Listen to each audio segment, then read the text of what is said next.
Es Mateo 15.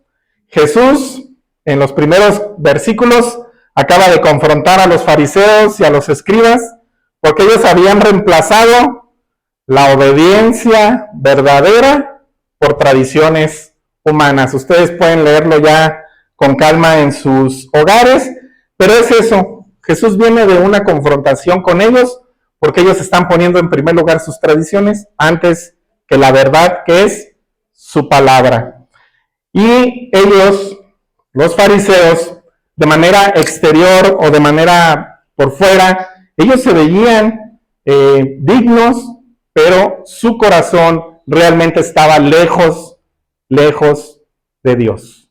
Pero por fuera ellos presentaban una impresión diferente, pero su corazón, y que es nuestro Señor que conoce el corazón, sabía perfectamente de lo que se trataba. Esta historia que veremos el día de hoy, vamos a encontrar la autoridad de Jesús, la misericordia de Cristo y cómo Él responde a una fe genuina que persevera. ¿Sí? ¿Cómo Jesús va a responder a una fe genuina que persevera? Vamos a la lectura bíblica y vamos a ir a Mateo 15, del 21 al 28. Yo lo voy a leer en la Reina Valera. Me encanta cómo lo traduce la Reina Valera. Y vamos a empezar. ¿Ya están ahí, hermanos? ¿O me espero? ¿Ya? Síganme con su vista para que no pierdan detalle de nada, porque es muy interesante el texto.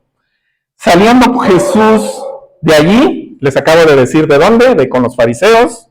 Saliendo Jesús de allí, se fue a la región de Tiro y de Sidón. Y he aquí una mujer cananea que había salido de aquella región, clamaba diciéndole: Señor, Hijo de David, ten misericordia de mí. Mi hija es gravemente atormentada por un demonio. Pero Jesús no le respondió palabra. Entonces, acercándose sus discípulos, le rogaron, diciendo: Despídela, pues da voces tras nosotros. Él, Jesús, respondió y les dijo a ellos: No soy enviado sino a las ovejas perdidas de la casa de Israel. Entonces ella vino y se postra delante de él, diciendo: Señor, socórreme. Respondiendo él, dijo: No está bien tomar el pan de los hijos y echarlo a los perrillos. Y ella dijo: Sí, Señor, pero aún los perrillos comen de las migajas que caen de la mesa de sus amos. Entonces, respondiendo Jesús, dijo: Oh mujer, grande es tu fe, hágase contigo como quieres. Y su hija fue sanada desde aquella hora. Esta es la palabra del Señor. Amén. Vamos a desglosarlo un poquito. Yo sé que ya has escuchado este texto, pero vamos a desglosarlo. Dice que saliendo Jesús de ahí, se fue a la región de Tiro y de Sidón. Para los oyentes que estaban ahí, para los judíos que estaban viendo esta situación, ¿qué significó para ellos? Primero vamos a ir a ellos y después vamos a venir a nosotros. Primero al contexto original y luego ya pasamos a nosotros. Tiro y Sidón eran ciudades gentiles, se puede decir, y estaban fuera del territorio judío. Históricamente, Sidón y Tiro representaban pueblos paganos para los judíos. Incluso eran hasta enemigos de Israel más atrás, en el Antiguo Testamento. Para un judío de ese tiempo, del primer siglo, esos lugares como Tiro y Sidón simbolizaban impureza e idolatría. ¿Sí? Eso era para ellos Tiro y Sidón. El hecho es tan importante de que Jesús vaya hacia esa región, y esto, hermanos, ya empieza a comunicar algo importante para ti y para mí. ¿Por qué es que un judío, Jesús, va a una tierra que para ellos es impura y es idolatría. Entonces, sigamos. Mateo, el escritor, nos está mostrando varias cosas en esto. Aunque es verdad que el ministerio de Jesús era una prioridad en Israel, porque ustedes lo vieron caminar por Israel, también ya nos empezaba a mostrar con esta acción que su gracia iba a mostrarse también a los gentiles. Con esta acción que Jesús estaba haciendo, estaba ya mostrando que toda la gracia iba a alcanzar a todos. Y aquí viene un contraste intencional de Mateo cuando vemos, si leemos el texto, vemos que acaba de ser rechazado por los judíos. Y sin embargo, en esta región se va a encontrar a una mujer en donde va a tener una de las experiencias más increíbles de la mujer con el encuentro con Cristo Jesús. Mientras los judíos rechazaban a Jesús, en ese territorio gentil, idólatra, iba a aparecer alguien que sí creería en nuestro Señor Jesucristo. Entonces, vemos a Cristo como el Salvador enviado primeramente a Israel. Es una verdad cuando está Él en los evangelios, pero también vemos a aquel cuya misericordia iba a alcanzar naciones. Amén. Y es donde estamos tú y yo ahorita. Por esa misericordia de nuestro Padre, es que hoy tú y yo somos salvos. Él ya daba señales ahí. Dice Mateo 15:22, y he aquí una mujer cananea que había salido de aquella región, clamaba, diciéndole, Señor, Hijo de David, ten misericordia de mí, mi hija es gravemente atormentada por un demonio. Una mujer cananea, es importante porque Mateo pone una mujer cananea. En los tiempos de Jesús ya no se usaba este término, mujer cananea. Incluso Marcos habla de una mujer sirofenicia, pero ya no se usaba el término cananea. ¿Por qué lo pone Mateo ahí? Para recordarles a los judíos de la hostilidad que había entre Canaán e Israel y la grandeza que iba a ser Cristo al momento de encontrarse con esta mujer cananea. Entonces, por eso lo nombra ahí el Evangelio, que era una mujer cananea. Entonces, una mujer que pertenecía a un pueblo totalmente rechazado por los israelitas, ahora viene reconociendo al Mesías de Israel. Y va a llegar, y te acabo de leer cómo llega y se postra delante de nuestro Señor Jesucristo. ¿Qué crees que entenderían los oyentes que estaban allí o las personas que estaban en ese momento? ¿Qué entenderían? Que la gracia de Dios estaba alcanzando incluso ante aquellas personas que para ellos eran gente rechazada, que estaba fuera de los pactos. Cuando te leí este texto, ¿viste una palabra que decía clamaba? ¿Sí lo leíste conmigo? Dice que esta mujer clamaba a Jesús. ¿Qué indica este verbo aquí en la Escritura? Que era un grito persistente y desesperado de la mujer. No era una petición fría, tampoco era una petición religiosa, era el clamor de una madre quebrantada, porque lo está mostrando el texto, que ella clamaba a Jesús. ¿Por quién? Por su hija. ¿Amén? ¿Qué nos quiere transmitir el texto cuando leemos esto? Que la mujer tiene dolor, tiene una urgencia, necesita depender de Jesús y se encuentra en una desesperación totalmente fuera de ella. ¿Viste la actitud de la mujer? Ella no llega orgullosa, llega delante de él con una necesidad. ¿Sabes? Los que reconocen que tienen una necesidad son las personas que realmente vienen a Jesús. Si tú no conoces que tienes una necesidad, no te vas a acercar al Mesías. Esta mujer tenía una necesidad. ¿Y qué le dijo? Señor, Hijo de David, inmediatamente, que era el título mesiánico que se le daba a Jesús. Era reconocer a Jesús como el rey prometido de Israel. Jesús, hijo de David, es lo que le dice ella. Después, enseguida la otra palabra es, ten misericordia de mí. ¿Alguna vez le has dicho a nuestro Señor que tenga misericordia de ti? Vamos a observar algo importante aquí. ¿Quién tenía el problema? La hija. ¿Por qué la madre dice, ten misericordia de mí? ¿Por qué no dice, ten misericordia de la hija? El sufrimiento de la hija era el sufrimiento de la madre. Es una conexión profunda entre una hija y una madre. Y lo que le pasa a la hija, le pasa a la madre. El sufrimiento era como si la madre lo estuviera sintiendo. Duele, duele, duele, y lo sabemos perfectamente. Aquí vemos un corazón sacrificial y compasivo de una madre por sus hijos, por su hija en este caso. Pero hay algo más profundo todavía que el texto nos quiere mostrar, y es que ella no apela a que si lo merece o no lo merece, ella no exige sus derechos, ella no presume que es digna de tener esa misericordia que Dios le puede ofrecer en ese momento. Ella depende únicamente de la misericordia de Cristo. Es lo único que ella quiere, que Cristo tenga misericordia de su hija, a quien ella siente como si fuera ella misma. ¿Alguna vez has sentido algo por tus hijos? ¿Qué le pasa a ellos y tú sientes como que te está pasando a ti? Bueno. ¿Qué estaba enseñando esto a los oyentes primarios, a los judíos que estaban en ese momento? ¿Y qué te está enseñando hoy a ti esto? Nadie, hermano, nadie viene a Jesús reclamando méritos.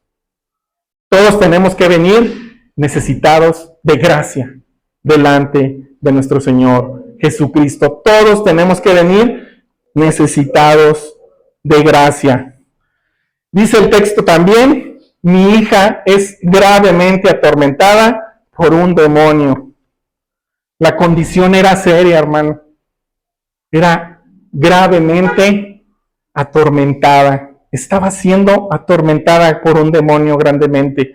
En el contexto bíblico de lo que te estoy narrando ahorita, esto muestra o mostraba el poder destructivo del reino de las tinieblas sobre la humanidad. Eso es lo que estaban viviendo ellos, gente poseída, gente que estaba siendo destruida por este reino de las tinieblas. ¿Y quién era la luz? Jesús. Ella sabía perfectamente que si su hija iba a ser rescatada, transformada, liberada, tenía que ser este hombre que es el Mesías, el Hijo de Dios. Él era el único.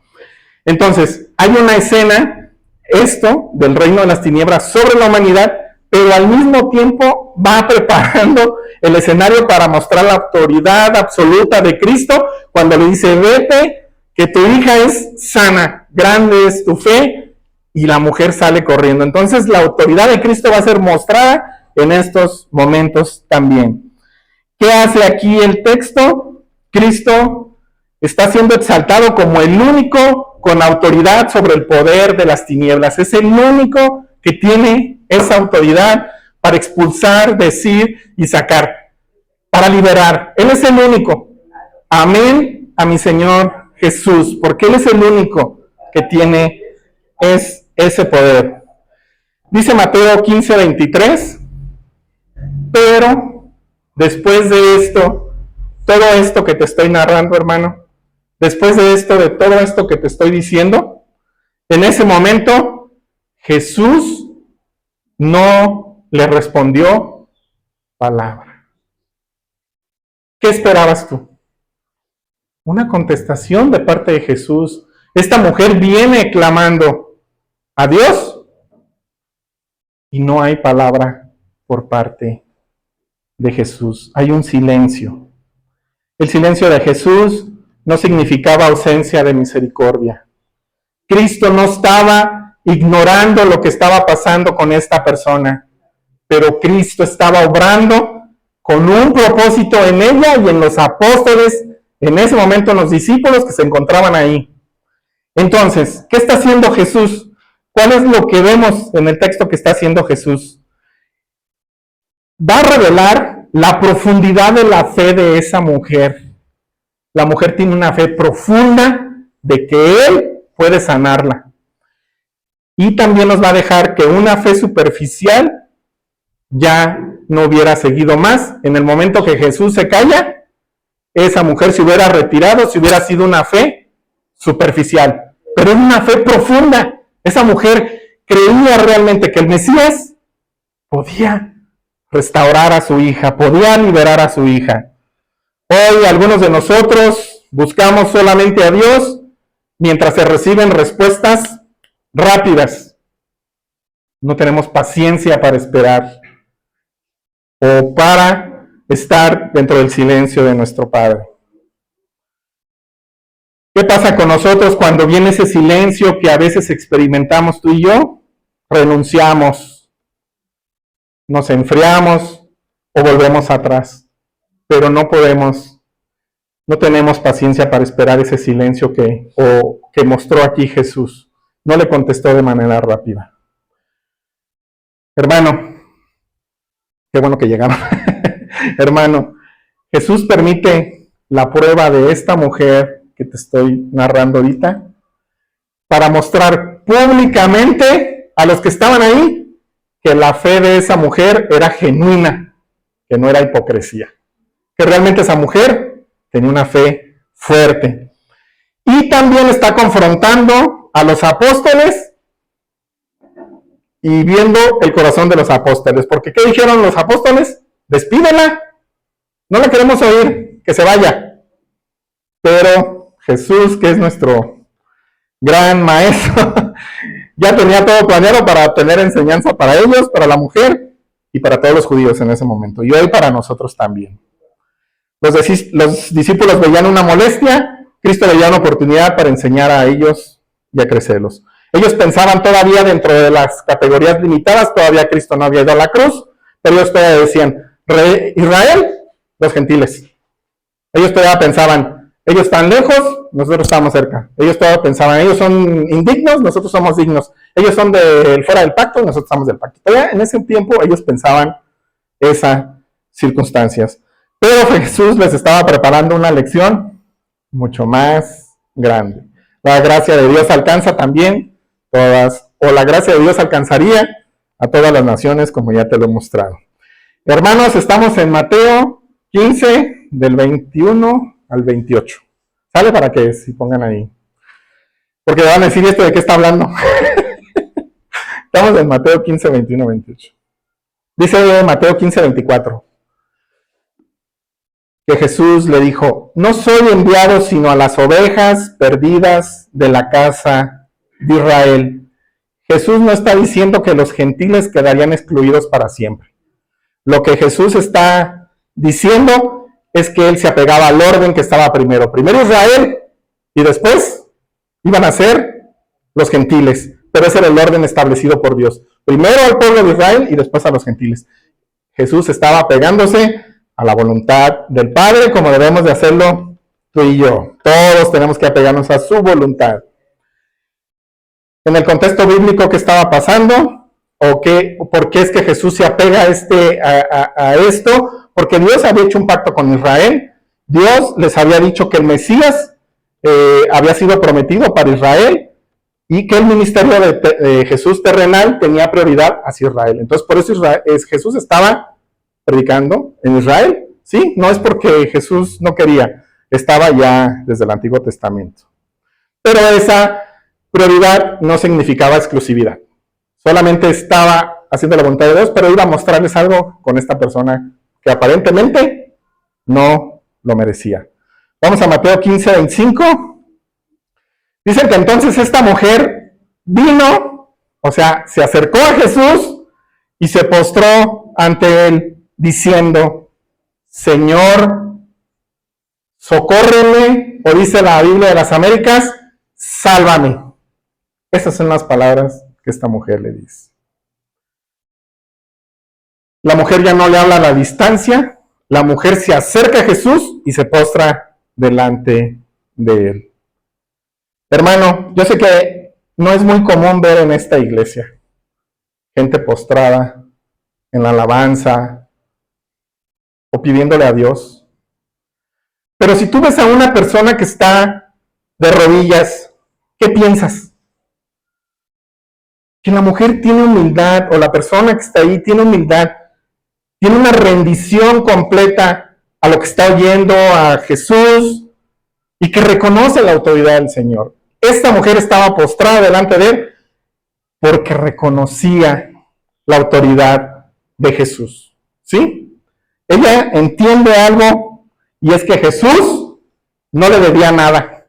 Jesús no le debía nada a ella, pero también la mujer creía que en él hay misericordia suficiente para alcanzar a su hija.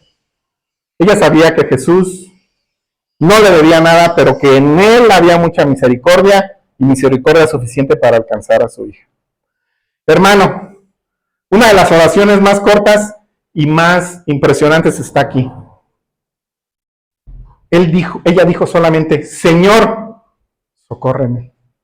Señor, sálvame. Y ya fue todo lo que dijo. ¿Sabes?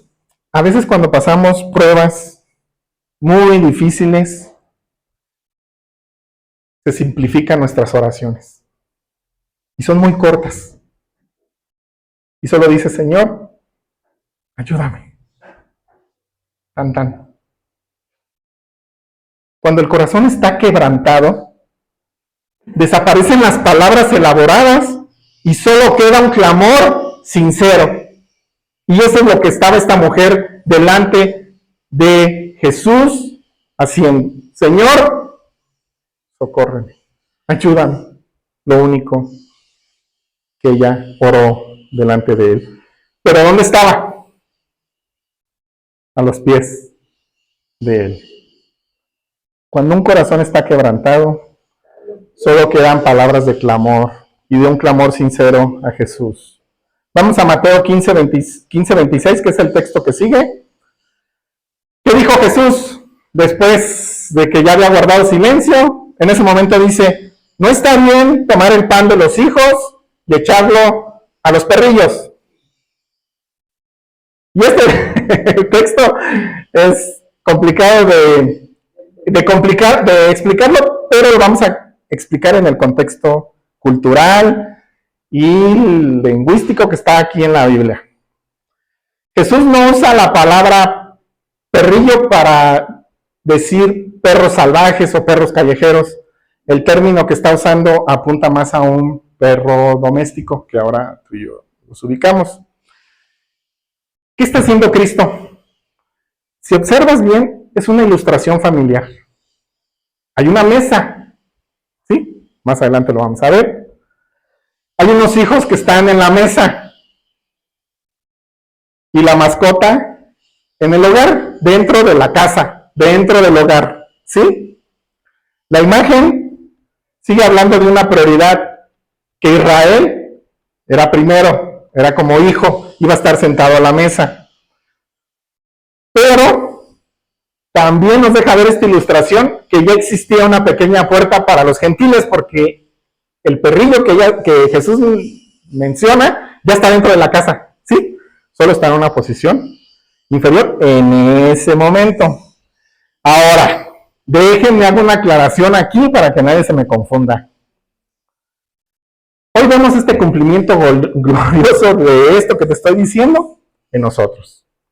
Los que antes estábamos lejos, por medio de la fe en Cristo, ahora ¿dónde estamos? Somos acercados y somos llamados hijos de Dios, ¿sí? Ya no estamos fuera de la mesa. En Cristo hemos sido adoptados por gracia. Dice el apóstol Pablo en Romanos 8:7, creo. En Romanos 8:17. Y si hijos, también herederos de Dios y coherederos con Cristo. Eso somos tú y yo. Pero en lo que te estoy narrando ahorita, esa es la condición que está, ¿sí? Quería hacer esta aclaración para que no se me quedaran con que, uy, no, entonces no estamos a la mesa. No, sí, hermano, estás en la mesa. ¿Sí? ¿Amén? Ok. ¿Qué está mostrando aquí Mateo? La grandeza de la gracia de Dios. Los que antes estaban lejos, ahora en Cristo pertenecen a la familia de Dios, dice el apóstol Pablo. Pero bueno, quiero que veamos algo más importante y quiero que lo veamos. Mira. Jesús es el que está guiando la conversación con la mujer. No la mujer está guiando la conversación. Es Jesús quien está trayendo a la mujer con silencio, con los perrillos y con todo. Jesús es el que trae la conversación. ¿Con qué propósito? Para revelar la fe genuina de esta mujer. Él está llevando a la mujer a expresar públicamente su dependencia absoluta a la gracia de Dios, a la gracia de Jesús. Públicamente la mujer está dependiendo únicamente de la gracia de Dios, no de nada más, solamente de su gracia. Dice Mateo 15:27 que la mujer le contesta, sí, Señor, pero aún los perrillos comen de las migajas que caen de la mesa de su amo. ¿Qué observaste? La actitud de la mujer, ella no discute, no se ofende, no reclama derechos, no abandona y sale corriendo y deja a Cristo ahí. No. Ella acepta humildemente su condición y aún así confía en la abundancia de la misericordia de Jesús. No hizo que las palabras estas ella dudara por un momento, sino siguió creyendo en la misericordia de nuestro Señor Jesús. Y esta es una de las verdades más profundas que este texto nos muestra, y es que la fe verdadera no descansa en méritos personales. La fe verdadera descansa en la gracia abundante de nuestro Señor Jesucristo. Ahí es donde está la gracia abundante para nosotros. Ella básicamente está diciendo, Señor Jesús, no necesito ocupar el lugar de los hijos. Yo sé que una sola migaja de tu poder es suficiente. Una migaja. ¿Se le saca una migaja de la mesa? ¿Cómo es? Poquita. Cuando te comes un bolillo. Hermano, esa migaja, sabía la mujer que solo esa migaja tenía el poder suficiente para salvar a su hija. Esa era fe, ¿sí o no? Fe genuina de parte de esta mujer delante del Señor. Qué visión tan gloriosa de esta mujer, qué visión tan excelente de esta mujer. Ella entiende que el poder de Jesús es tan grande y la misericordia de Cristo es tan grande y tan abundante que incluso una migaja basta para transformar completamente la situación que tenía en su casa. No necesitaba nada, solo creer.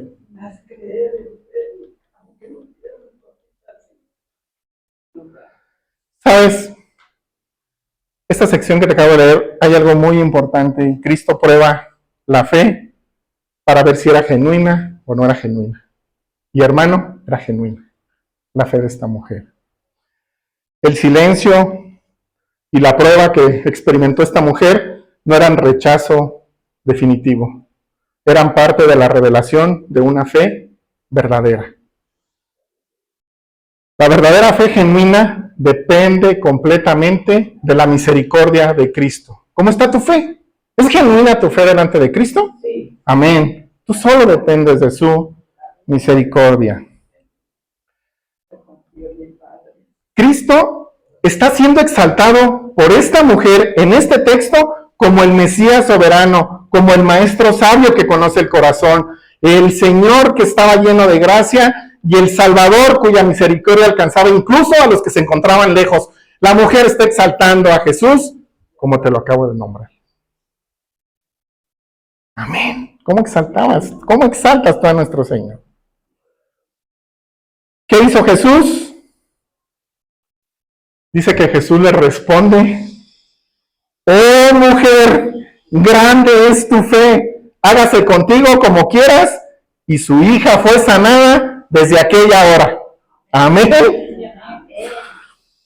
Después que esta mujer experimenta silencio, prueba y la perseverancia que tuvo que tener, finalmente Cristo le habla y le dice, oh mujer, grande es tu fe. Increíble. Todo el proceso que vivió esta mujer supo que tenía un propósito y era que estas personas, discípulos, pudieran ver la fe genuina de esta mujer. El silencio tenía un propósito, la prueba tenía un propósito, la demora tenía un propósito. Cristo estaba formando una escena espectacular donde quería que quedara claro que esta mujer realmente tenía fe en Él. Ese era el escenario que estaba ahí. Oh mujer, grande es tu fe. Esta declaración es extraordinaria. Jesús muchas veces a los discípulos los reprendió por su poca fe. Y aquí está exaltando la fe de esta mujer. Era un gran impacto para estos hermanos discípulos que estaban ahí. Estaba exaltando públicamente a la mujer por su fe genuina. Eso debió impactar profundamente a ellos y a los judíos que se encontraban ahí. ¿Sabes, hermano? Esta mujer humanamente no tenía las credenciales religiosas para experimentar esto. Ella no era judía, no pertenecía al pueblo del pacto, ella vivía en un territorio pagano, ella también era considerada extranjera, sin embargo poseía algo que muchos religiosos no tenían, y era una fe genuina en Cristo Jesús. Amén. ¿Qué mueve el corazón de Dios? Una fe genuina. Amén. Amén. Gloria a Dios.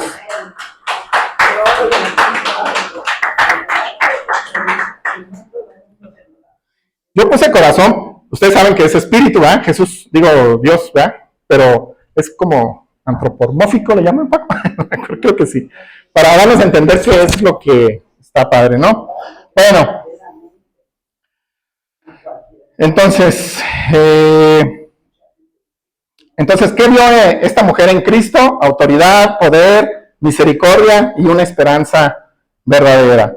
La fe genuina siempre tiene un objeto correcto y ese objeto correcto es Cristo mismo. Esa es la fe genuina, está en Él. Él es para nosotros lo más valioso que tenemos.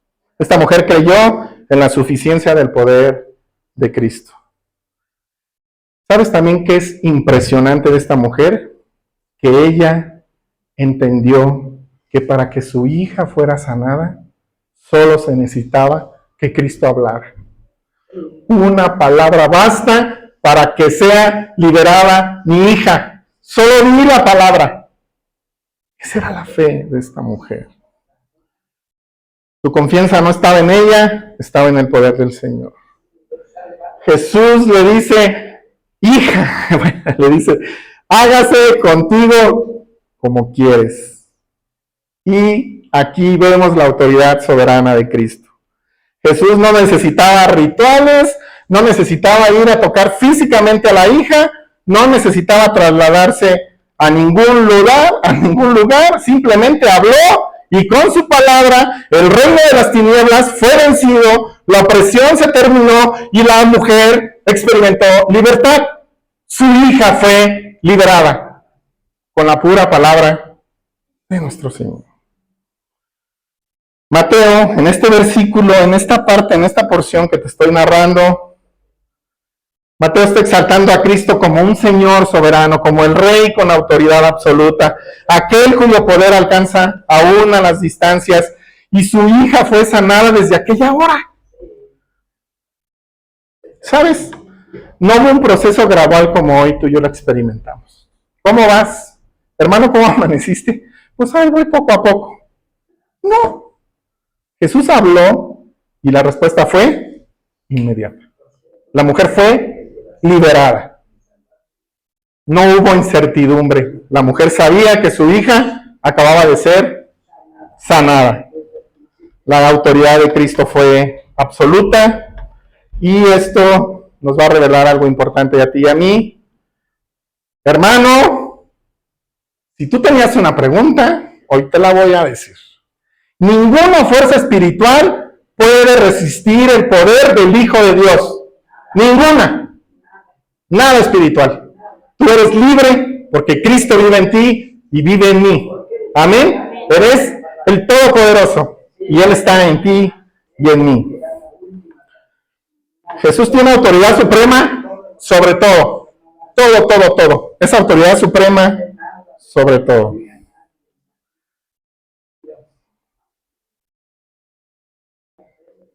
Entonces vemos que una verdadera fe no exalta al hombre, sino exalta a Cristo. La atención de este texto que te acabo de narrar no está en la capacidad de la mujer, sino en la suficiencia de nuestro Señor Jesucristo. La grandeza de la fe que tú y yo tenemos no está en nuestras fuerzas, sino en la grandeza de quien creemos, de Él, de nuestro Señor Jesucristo. Ahora, ya estamos con ellos. Ahora vamos a la aplicación de nosotros. Me voy a tomar solo 5 minutos, 10 minutos. Hermano, después de contemplar este pasaje, no debemos quedarnos solamente admirando la fe de esta mujer. La palabra de Dios nos lleva a responder y a vivir esto que te acabo hoy de hablar. Madres, mamás, la mujer cananea nos deja el ejemplo de alguien que llevó su necesidad directamente a Cristo y no dejó de buscarle. ¿Sí? Hoy, muchas madres cargan preocupaciones profundas, lloran en silencio por sus hijos, luchan por sus hogares, oran por restauración y a veces se sienten cansadas y sin ánimo. Este pasaje, mamá, te recuerda que no dejes de venir a Cristo. Aunque haya silencio, aunque la respuesta tarde, aunque el proceso sea difícil, sigue clamando al Señor, porque Cristo escucha, Cristo ve y Cristo sigue siendo poderoso para salvar, restaurar y transformar. Amén. El mundo necesita madres que no solo amen a sus hijos de manera emocional, sino que los conduzca espiritualmente a Jesús. Necesitamos madres que lleven a sus hijos hacia Cristo. Este pasaje también nos recuerda el valor de una madre que lucha espiritualmente por su familia. Qué bueno que hay hijos aquí. Creo que todos somos hijos porque venimos de una madre. Pero hijos, muchos de ustedes no alcanzan a ver las oraciones de sus mamás, sus lágrimas, sus sacrificios, sus noches de preocupación. Ni tampoco alcanzan a ver o han visto las veces que ha clamado por ustedes delante de Dios. Por eso, la Escritura nos dice que honremos a nuestro Padre y a nuestra Madre. Honrémoslos. Si hoy los tienes, bendecida y bendecido eres. Y si no, el momento que estuvieron contigo es una bendición en el tiempo que duraron contigo. No solo des palabras un día al año como hoy, sino dales respeto, dales obediencia, dales amor, dales gratitud y una vida que ellas sepan que estás buscando a Dios, a Jesús. Que tus mamás te vean buscando a Jesús. Joven, señorita, si hoy tienes una madre creyente que ha orado por ti, no menosprecies ese regalo tan grande que Dios les ha dado a esa familia. Esa madre ha estado de rodillas pidiendo y orando por ti. Hermanas, madres, mujeres de fe, hoy permítanme honrarlas, no porque sean perfectas, las honramos porque su entrega diaria vemos un reflejo de sacrificio de nuestro Señor Jesucristo. Hoy las honramos no por las fuerzas de sus manos, sino por la fuerza de sus rodillas cuando claman por aquellos que aman. Por eso las honramos hoy. Hoy honramos tu paciencia, que es un eco de la paciencia de Dios que ha tenido con nosotros. Hoy honramos tus intercesiones, porque al igual que la mujer cananea, ustedes no se han rendido ante el silencio, sino que han persistido hasta ver la gloria de Dios en sus hijos. Amén. Honramos tu labor, porque instruir a un niño, a un joven en el camino del Señor, son plantar semillas de eternidad en un mundo pasajero. A ti, madre, hoy te sientes cansada o piensas que tus fuerzas se han agotado, te decimos, tu labor no ha sido en vano. Tu labor no ha sido en vano.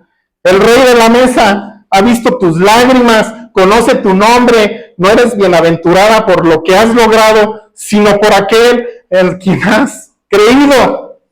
Por eso es bienaventurada. Recuerda que tu mayor corona no es el reconocimiento humano, sino escuchar de Dios, de nuestro Señor Jesucristo, que un día te diga, oh mujer, grande es tu fe. Hermanos, hermanas, vayan a sus casas sabiendo que no caminan solas, que caminan bajo la mirada de nuestro Señor Jesucristo, quien las sostiene, las provee y las ama con un amor eterno. A Él sea la gloria por el regalo que ustedes son para esta iglesia y para sus familias. Damos gloria al Señor por ustedes y damos gracias a Dios porque son un regalo para esta iglesia y para sus familias. Gracias a Dios. Y hoy cierro con una oración como la hizo la mujer cananea. Señor, sálvalas. Amén. Gracias a Dios.